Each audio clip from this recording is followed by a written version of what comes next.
بسم اللہ الرحمن الرحیم۔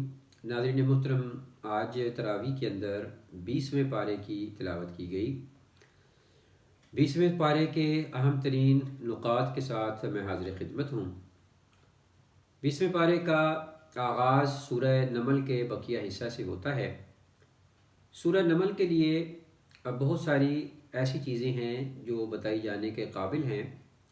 ان میں سے ایک یہ بھی ہے کہ اللہ پاک نے اگر جانوروں کے نام سے سورہ مبارکہ کو یا ان کا ذکر قرآن پاک میں کیا ہے تو ان کی خصوصیات کی وجہ سے کیا ہے، اور وہ خصوصیات اللہ پاک نے انہیں عطا کی ہیں۔ ان میں سے چیونٹی کے لیے یہ خصوصیت کہ وہ اپنے وزن سے کم از کم 12 گنا زیادہ وزن اٹھا سکتی ہے۔ یہ کم از کم ہے، اس سے زائد بھی اٹھا سکتی ہے۔ روئے زمین پر کوئی ایسا جانور حشرات نہیں ہے جو اپنے وزن سے 12 گنا یا اس سے زائد وزن اٹھا سکے۔ تو یہ بیان کرنے کا مقصد کیا ہے؟ سورہ نمل کے نام سے سورہ کو منسوب کرنے کا مقصد کیا ہے؟ وہ یہ ہے کہ اگرچہ اللہ پاک نے اسے اتنی صلاحیت دی ہے، لیکن اے میرے بندے، اشرف المخلوق تو ہی ہے۔ تجھے ہی میں نے فضیلتیں عطا کی ہیں، تجھے ہی میں نے ان سب پر دسترس عطا کی ہے، تو ہی میری سب سے اعلیٰ اور افضل مخلوق ہے۔ تو یہ نسبت بیان کرنا اللہ پاک کے ہاں مقصود ہے۔ سورہ نمل کے بعد سورہ قصص کا آغاز ہوتا ہے۔ سورہ قصص یہ قصہ کی جمع ہے، اور اس سورہ مبارکہ میں حضرت موسیٰ علیہ السلام کے احوال کو بیان کیا گیا ہے کہ ان کی جب پیدائش ہوتی ہے تو فرعون کو اس کے جو جادوگر تھے انہوں نے یہ بتلا دیا تھا کہ اسی دور کے اندر کسی بچے کی پیدائش ہونے والی ہے جو بالآخر تمہارے خاتمے کا اور تمہاری حکومت کے خاتمے کا سبب بنے گا۔ تو اس نے یہ اعلان کر دیا کہ جو بھی بچہ پیدا ہوتا ہے اسے مار دیا جائے۔ تو اللہ پاک فرماتا ہے کہ یہ میری حکمتیں ہیں کہ میں کس انداز سے اپنے پیغمبروں کو، اپنے نبیوں کو، اپنے پیاروں کو اور اپنی حکمتوں کو کس طرح سے جلوہ افروز کرتا ہوں، دیکھنے والے اسے دیکھتے ہیں اور دنگ رہ جاتے ہیں۔ یہ اللہ پاک کی حکمتیں ہیں کہ ان کی پیدائش ہوتی ہے، ان کی والدہ کو یہ القاء کیا جاتا ہے کہ آپ اس کو صندوق میں ڈال کر دریا کے اندر بہا دیں۔ آپ کس انداز سے فرعون کے محل کے پاس وہ صندوق میں آپ جا کر رکتے ہیں، وہاں آپ کو اٹھایا جاتا ہے، آپ کے دودھ پلانے کا انتظام کیا جاتا ہے، آپ کسی سے دودھ نہیں پیتے۔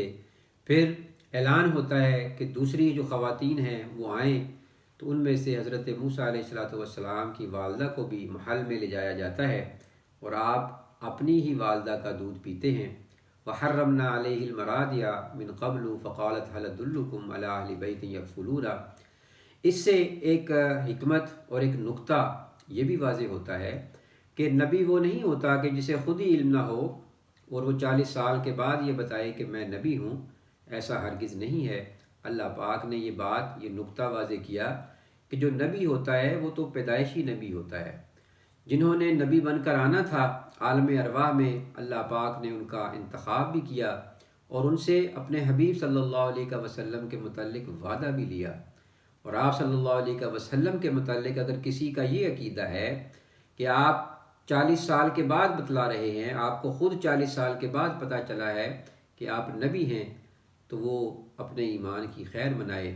آپ صلی اللہ علیہ وسلم نے ارشاد فرمایا کہ کنت نبیا وآدم بین الماء والطین، کہ میں تو تب بھی نبی تھا کہ جب حضرت آدم علیہ نبینا والسلام پانی اور مٹی کے درمیان تھے۔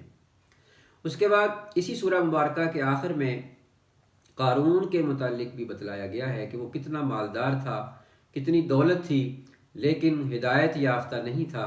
اس کو اس کی ساری دولت اور خزانوں کے ساتھ ہی دفن کر دیا گیا۔ اس کے بعد سورہ عنکبوت ہے۔ سورہ عنکبوت عربی زبان کے اندر اس کو مکڑی کو کہتے ہیں، اور اس کے اندر بھی اللہ پاک نے توحیدی دلائل کو بیان کیا ہے۔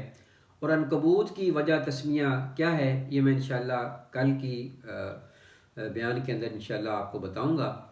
اس سورہ مبارکہ کے اندر پہلی ہی آیت میں اللہ پاک ارشاد فرماتا ہے کہ احسب الناس ان یترکوا ان یقولوا آمنا، کہ کیا تم لوگ یہ سمجھتے ہو کہ صرف ایمان لانے سے ہی تمہاری نجات ہو جائے گی اور تمہیں فتنوں کے اندر، آزمائشوں کے اندر نہیں ڈالا جائے گا؟ ناظرین محترم، ہمیں تو ایمان بیٹھے بٹھائے اور ہر سہولت کے ساتھ میسر آ گیا ہے۔ یہ وہ لوگ تھے جنہوں نے ایمان کی قیمتیں مہیا کی تھیں، اپنے جسموں کو آروں سے کٹوایا اور لوہے کی کنگھیاں ان کے بدنوں پر پھیری گئیں، ان کی ٹانگوں کو باندھ کر اونٹوں کے ساتھ دو مخالف سمتوں میں دوڑایا گیا۔ یہ قیمتیں تو انہوں نے عطا کی ہیں اور پھر اللہ پاک کی بارگاہ میں قرب حاصل کیے ہیں۔ اللہ پاک فرماتا ہے کہ میں ایمان کا دینے والا ہوں، تو ایمان کے بعد تمہاری کسوٹی پر پورا اترنا وہ بھی اتنا ہی ضروری ہے جتنا ایمان ضروری تھا۔ اللہ پاک عمل کی توفیق عطا فرمائے۔ وآخر دعوانا الحمدللہ رب العالمین۔